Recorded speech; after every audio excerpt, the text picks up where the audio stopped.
Welcome back. ವಿಧಾನ ಪರಿಷತ್ನಲ್ಲಿ ಮತಾಂತರ ಬಿಲ್ ಅಂಗೀಕಾರ ಆಗಿದೆ. ವಿಧಾನ ಪರಿಷತ್ನಲ್ಲಿ ಮತಾಂತರ ನಿಷೇಧ ಬಿಲ್ ಅನ್ನು ಪಾಸ್ ಮಾಡಿದ್ದಾರೆ. ಕರ್ನಾಟಕ ಧಾರ್ಮಿಕ ಸ್ವಾತಂತ್ರ್ಯ ಹಕ್ಕು ಸಂರಕ್ಷಣಾ ವಿಧೇಯಕ ಅಂಗೀಕಾರ ಆಗಿದೆ.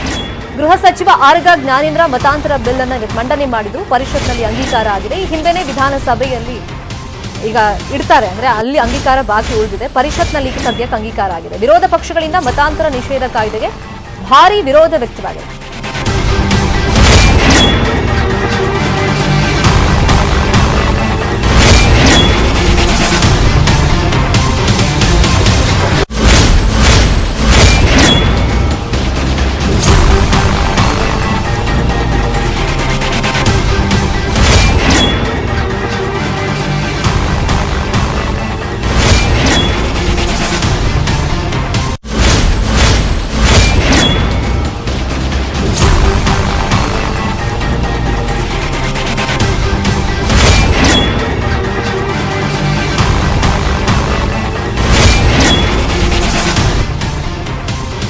ನಲ್ಲಿ ಮತಾಂತರ ನಿಷೇಧ ಬಿಲ್ ಪಾಸ್ ಆಗಿದೆ. ಇವತ್ತು ಗೃಹ ಸಚಿವ ಆರ್ಗ ಜ್ಞಾನೇಂದ್ರ ಅವರು ಮತಾಂತರ ಬಿಲ್ ಮಂಡನೆ ಮಾಡಿದ್ರು.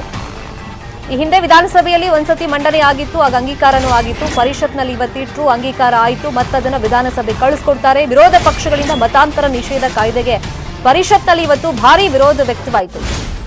ಈ ಟೈಮ್ನಲ್ಲಿ ಪರಿಷತ್ ವಿರೋಧ ಪಕ್ಷದ ನಾಯಕ ಬಿಕೆ ಹರಿಪ್ರಸಾದ್ ಹಾಗೆಯೇ ಸಚಿವ ಮಾಧುಸ್ವಾಮಿ ನಡುವೆ ಮಾತಿನ ಜಟಾಪಟಿ ಆಯಿತು. ಆ ಬಳಿಕ ವಿಧೇಯಕ ಅಂಗೀಕಾರ ಆಗಿದೆ.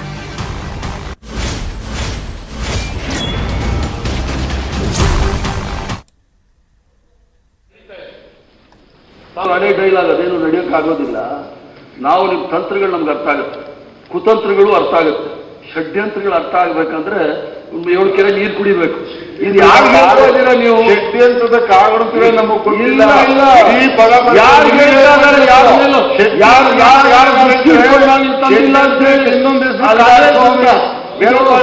ಯಾರನ್ನ ಗುರಿ ಮಾಡಿಕೊಂಡು ಕಾಂಗ್ರೆಸ್ ಅಂತ ಯಾರನ್ನ ಗುರಿ ಯಾರನ್ನ ಗುರಿ ಮಾಡಿಕೊಂಡು ನೀವು ಈ ಬಿಲ್ ತಂದಿದ್ದೀರ ಅಂತ ಹೇಳಿ ಬಹಳ ಸ್ಪಷ್ಟವಾಗಿ ಪ್ರಪಂಚಕ್ಕೆ ಗೊತ್ತಿದೆ. ಅದು ನೀವು ತಿಳ್ಕೊಂಡಿರ್ಬೇಕು ಅಂತ ನೀವು ಮಾಡ್ತಾ ಇದ್ದೀರಾ ಅಂತ ಹೇಳಿದ್ರೆ ಜನ ನಂಬಕ್ ತಯಾರಿರೋದಿಲ್ಲ.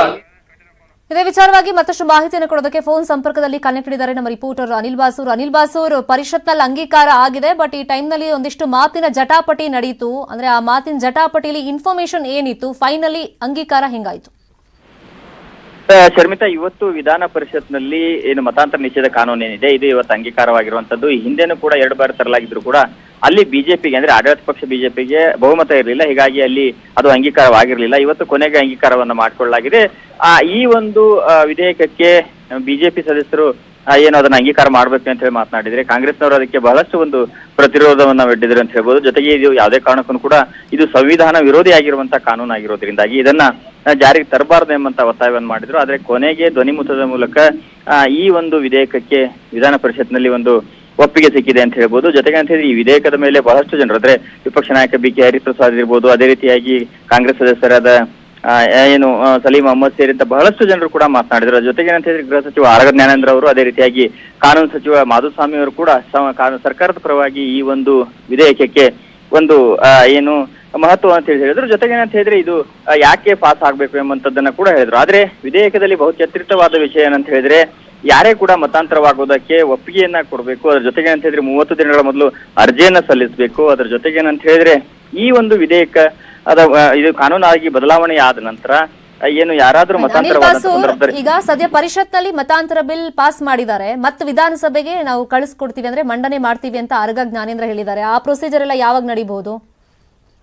ಇದನ್ನ ಈ ಒಂದು ವಿಧೇಯಕವನ್ನು ಇವತ್ತು ಅಥವಾ ನಾಳೆನೇ ಇದನ್ನ ಮತ್ತೆ ವಿಧಾನಸಭೆಗೆ ಕಳಿಸಲಾಗ್ತದೆ. ವಿಧಾನಸಭೆಯಲ್ಲಿ ಅಂಗೀಕಾರವಾದ ಬಳಿಕ ಅದನ್ನ ರಾಜ್ಯಪಾಲರ ಅಂಕಿತಕ್ಕೆ ಕಳಿಸಲಾಗ್ತದೆ. ಹಾಗಾಗಿ ಇದು ಇವತ್ತು ಅಥವಾ ಇವತ್ತು ಆಗದೇ ಇದ್ರೆ, ಇವತ್ತು ಅಂದ್ರೆ ವಿಧಾನಸಭೆಯಲ್ಲಿ ಇವತ್ತು ಮಂಡನೆಯನ್ನ ಮಾಡದಿದ್ರೆ ನಾಳೆನೇ ಇದನ್ನ ಸರ್ಕಾರ ಮಂಡನೆ ಮಾಡಿ ಅಲ್ಲಿ ಅಂಗೀಕಾರ ತೆಗೆದುಕೊಳ್ತದೆ. ಶರ್ಮಿತಾ, ಫೈನ್. ಅಂದ್ರೆ ಇತ್ತೀಚಿನ ದಿನಗಳಲ್ಲಿ ಬಲವಂತದಿಂದ ಮತಾಂತರ ಆಗ್ತಿದೆ ಅಂತ ಸರ್ಕಾರ ಹೇಳ್ತಿದೆ, ಆದ್ರೆ ವಿರೋಧ ಪಕ್ಷದವರು ಇದನ್ನ ಒಪ್ಪೋದಕ್ಕೆ ರೆಡಿ ಇಲ್ವಲ್ಲ?